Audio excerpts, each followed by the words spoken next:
Yo me fui, yo quería dejarla ahí, ella estaba allí. No, es que no me entienden, amiga, está violenta. Did you know anybody in the building? Sí, Nicole, mi amiga.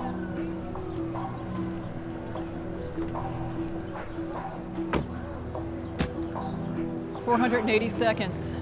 What? 480 seconds. The average length of an active shooter incident. 8 minutes. Good to know. Why don't you start over there and I'll work this side of the scene. Okay.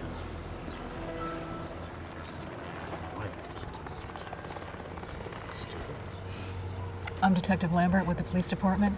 We're just trying to figure out what happened here this morning. Were you in the building during the incident?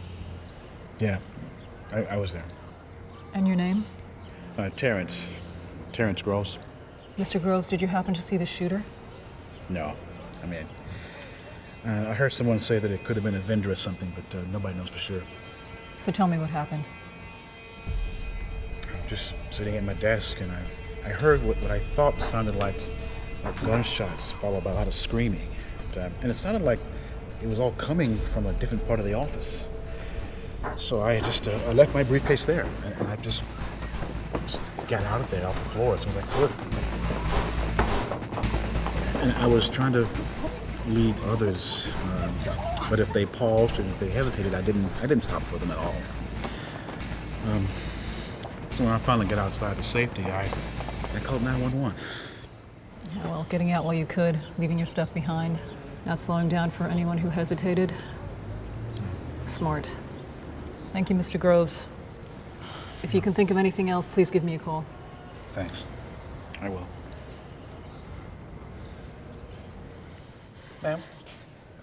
Detective Diaz with the police department. My name is Lydia Sanchez. Okay, Lydia, why don't you tell me what happened in the building a little earlier?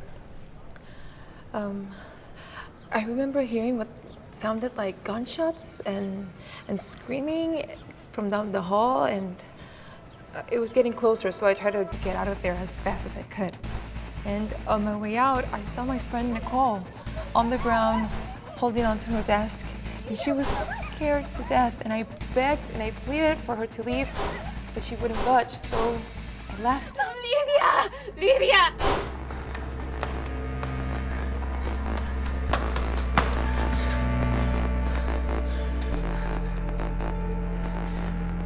And when I got outside, I saw a group of employees. They were going to enter the building, and I remember stopping them and telling them what was happening. So we all left to a safe location and waited for the police to arrive. So you never saw the shooter? No. But someone told me that it might have been one of the janitors who worked for an outside company. Lydia, what you did was very brave.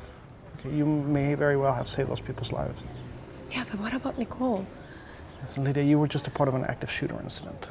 Okay, in those situations, it's all about putting you and your own safety first. You made a choice, Nicole made a choice. Putting your own life at risk when you already have a safe way out of the building is not something you want to do. What's Nicole's last name? Ramos. Nicole Ramos.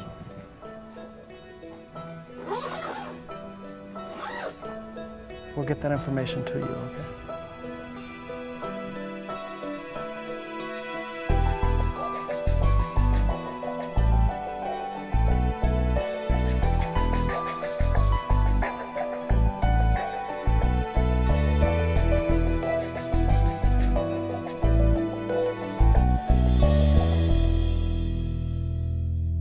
Excuse me, detective? Yes? My name is Gina Perley, and I saw the shooter. He was a white guy, about 6 feet tall. I think he was wearing like a long sleeve shirt. He might have had a mustache. Did you actually see him during the incident? Yes. He was holding a gun and shooting it at anything that moved. Did you recognize him? No, but I'm pretty sure that it was a customer. Okay. What makes you think that? Because I practically know everyone who works in this building. And I don't ever remember seeing him before. You know practically everyone. Did he see you? I don't think so. I'm not sure. I remember that during the shooting, I was too close to the shooter to run away, so I ducked. I hid into the closest office that I could find. I locked the door. I turned off the lights. I hid myself behind a desk and silenced my cell phone.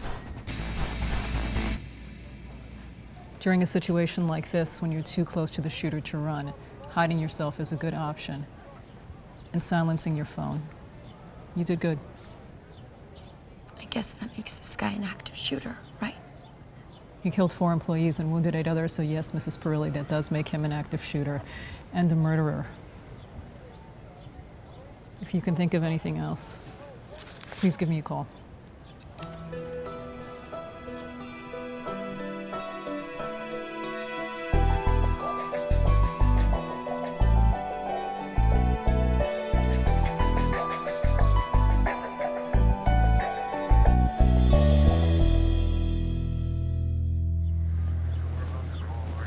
Has anyone told you if the shooter's been positively identified? No, I've gotten everything from a possible vendor to a customer, employee, janitor. How about you? Yeah, same here. Do you know if Tactical took him down? Actually, he was taken down by a group of employees who had no choice but to fight him. Are you saying he's still alive? Yeah, along with one of the witnesses that fought him. The shooter's at St. Christopher's Hospital. The witness is getting treated by EMTs on the other side of the crime scene. I'm surprised he didn't try to take himself out. So what do we know about this injured witness?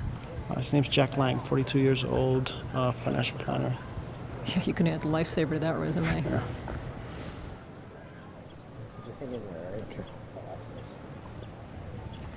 Mr. Lang, I'm Detective Tess Lambert, and this is Detective Aaron Diaz. We're from the police department and would like to ask you a few questions regarding the incident from earlier today. Sure, yeah. First of all, how are you feeling? Not bad. I mean, I guess it could have been worse. So how did you first come in contact with the shooter? There were 3 of us in the break room when the shooting started. The gunshots sounded like they were coming right outside the break room door. We didn't have a safe way out of the room. There was nothing to lock the door with. The door didn't have a lock. There was no place to hide, so the only choice was to attack the guy if he came in the room. So I told everyone, grab something and get ready to attack with everything you've got. Sure enough, a moment later, he came through the door. We were ready for him. And he got one shot off. He clipped me in the shoulder, but we startled him. I guess law enforcement did the rest. What you did probably saved everyone in that room. When you can't run or hide, the third option is fighting for your life. And that takes guts. Thanks. Mr. Lang, if you can think of anything else, we'll be at the hospital later. We got one more witness we need to talk to. What was that? The shooter.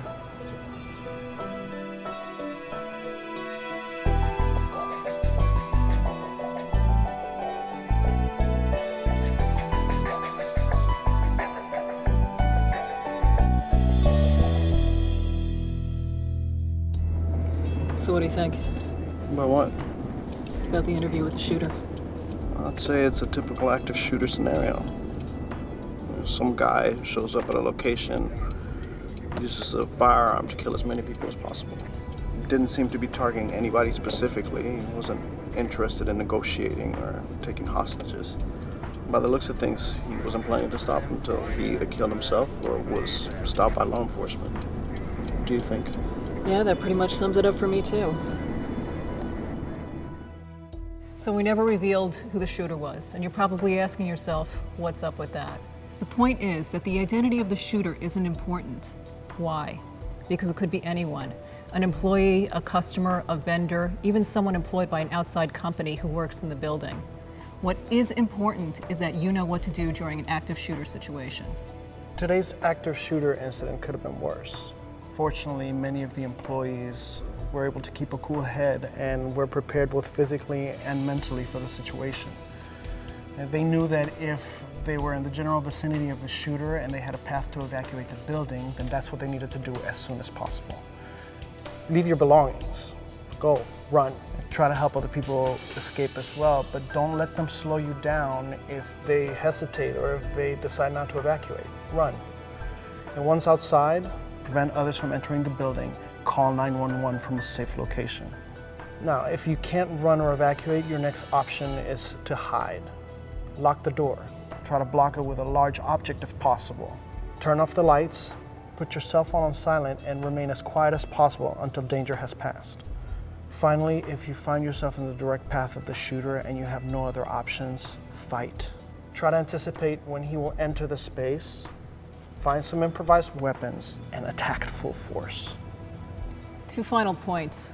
First, every building is different, and so are the emergency evacuation procedures. So check with your building's supervisor or tenant safety organization regarding the procedure for exiting your building during an emergency, and then practice it. Second, when law enforcement does arrive, remember their first priority is to stop the shooter, not to attend to the injured or fallen victims. Help will arrive shortly after to care for those people, so don't yell or point. Remain calm and follow their direction. Once you've reached a safe location, you'll probably be held by law enforcement until the situation is under control and all the witnesses have been identified and questioned. Meaning, don't leave the area until law enforcement authorities have instructed you to do so. Remember, an active shooter situation is unpredictable and traumatic. You have to think in the moment and understand there are 3 primary actions: run, hide, or fight. Now try to remember everything that we talked about today. Your life may depend on it.